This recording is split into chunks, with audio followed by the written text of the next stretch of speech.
Do not threaten those who are ready to sacrifice their lives for Bangladesh, said Jamaat-e-Islami Amir Dr. Shafiqur Rahman in a warning to India and Awami League. He urged them not to threaten those who were ready to give their lives in the war even after losing an arm or becoming disabled.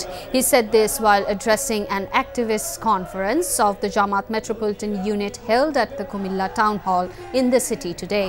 Bangladesh will not tolerate any form of aggression or territorial infringement, he said, stressing that no inch of the country's land would be surrendered to anyone.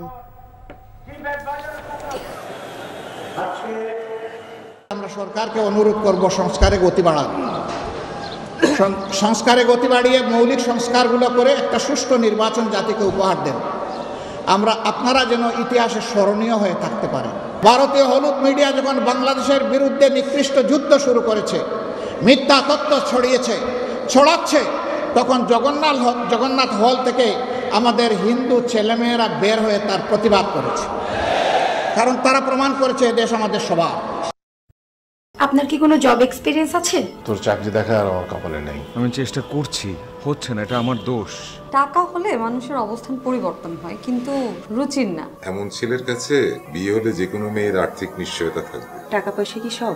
আর একটা private চাকরি করে তো সরকারি চাকরির জন্য চেষ্টা করা যায়। বেসরকারি চাকরি করতে গেলেও টাকা লাগে, লিঙ্ক লাগে, যেটা কোনোটাই আমাদের নেই। জীবনটাকে সবসময় সহজভাবে দেখবে।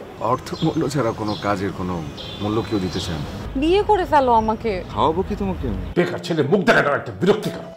এক রত্তি বেঁচে থাকার গল্প আর সত্যি বন্ধুত্বের সংকল্প, সেটা অল্প অল্প করে বদলে যাচ্ছে কল্পনা।